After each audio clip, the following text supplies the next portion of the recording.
Welcome back. Now, the recent spike in suspected cases of food poisoning has sparked debates on safety of consumers. In Bronkhorstspruit, school pupils were taken to a hospital after allegedly eating food they bought from a local shop. Residents in the area have blamed local shop owners for selling snacks that are without expiry dates.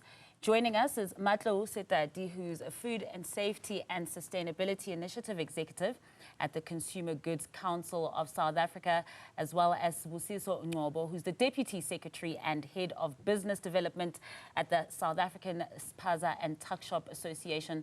Thank you to you both for joining us this evening on News at Prime. And Matlou, I'd like to start with you as well. Just a few minutes ago, there was a media release that was sent out by the MEC Lebogang Maile of Economic Development and Finance in Gauteng, and they're going to be having a media briefing tomorrow morning about the scale of this issue, but also talking about the looting aspect of it. I think that also just puts into the picture how big of an issue this has become as well. When it comes to the food and safety part of it, we've seen a lot of hoo-ha post the fact. What is actually supposed to happen from the get-go? What is the process when it comes to local tuck shops? Thank you, and thank you for having us, and good evening. As we always say, food safety is everyone's responsibility, right? And we've got laws in South Africa that guide everyone in terms of when you're trading with food, what do you need to do? So in our households, in the retail space, in manufacturing, logistics, the transportation at a farm level, from farm to fork, there are laws. And in the basic sense of it, you need to assure that whatever that you put out to the consumer, it is safe and will not cause harm. So in the main, everyone needs to comply. It doesn't matter if you're small, you're medium, you are big, you need to comply, especially if the law is very clear, and this is from the Department of Health. You need to ensure that the hygiene and the food safety aspects of it is maintained at all times. It doesn't matter really. And we're hoping to hear more from government as to what they have picked up in the environment so that everyone can be clear and we can be in the know together with the public. And just in that intro there, just speaking of residents in Bronkhorstspruit, they were saying that some of these food items don't even have expiry dates on them. Now, how do we expect then people who are consuming these products to be able to trust this? Are we saying that it is up to residents, Sibusiso, to boycott these products and not buy from these shops, even though it may be a little bit cheaper? How would you advise? Good evening to my fellow guests, and good evening to you, and good evening to your viewers. I think it's a bit unfair if we have to put that to the consumer, because firstly, you're a customer, you are there to spend money.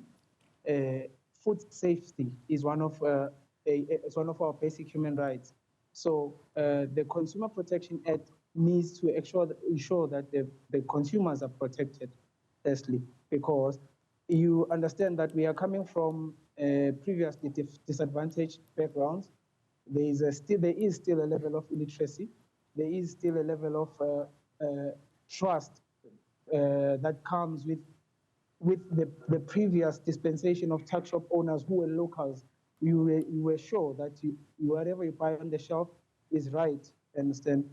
This is whatever is happening right now is now raised public outcry. You understand? So now we can say that the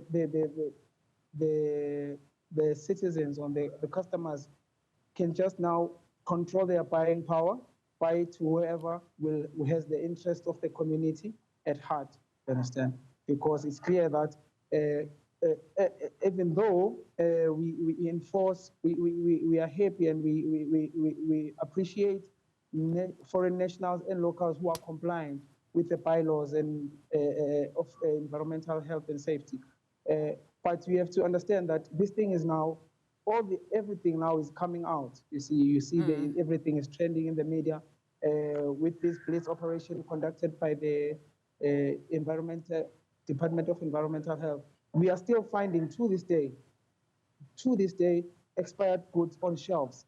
So that means the consumers have to now boycott their buying power and support it where the person has an interest in the community and its development.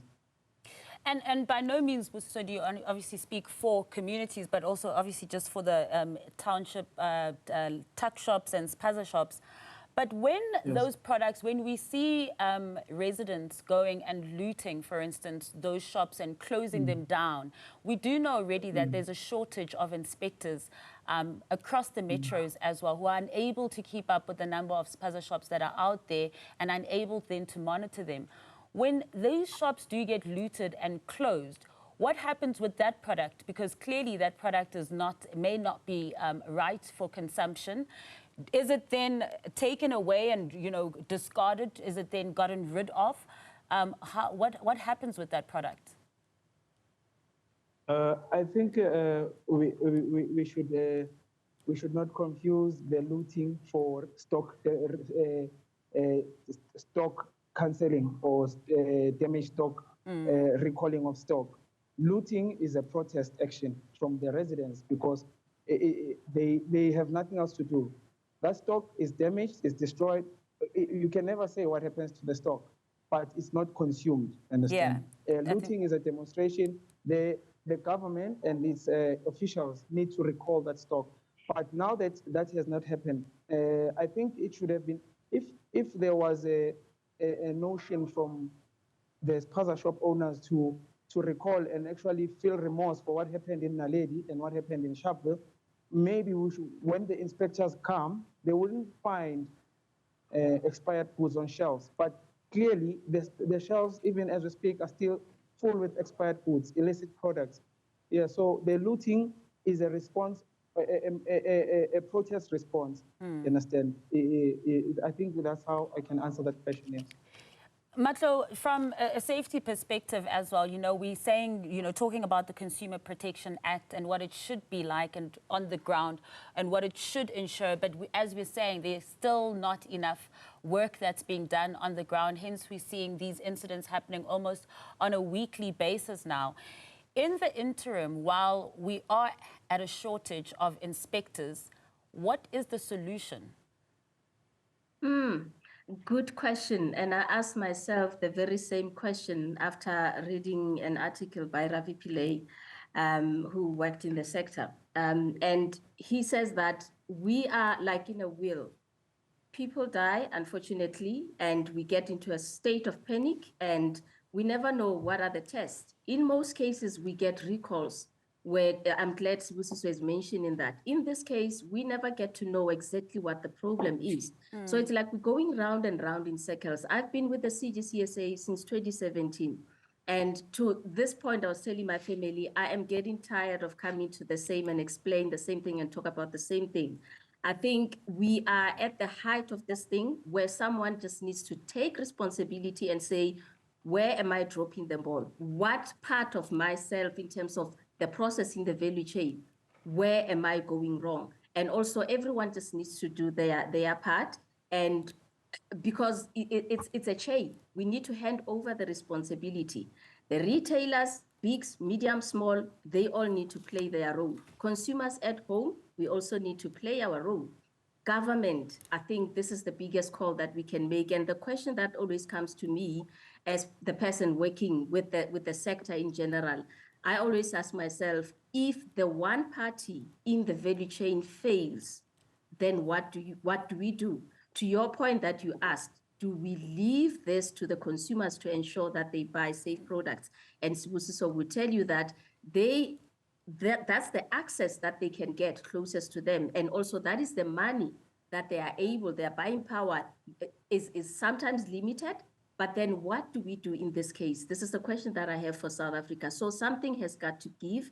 And in most cases, we look to government to say, what are we doing as South Africa, as leaders in this whole space? We can do our little piece, but there has to be that true north that says, what do we do as a country? We cannot come back next year and talk about the same thing after people have died. Absolutely. And hopefully we'll get some of those answers from that media briefing tomorrow by the MEC of Finance, Lebogang Maile. To both of you, thank you so much for sharing your insights with us tonight.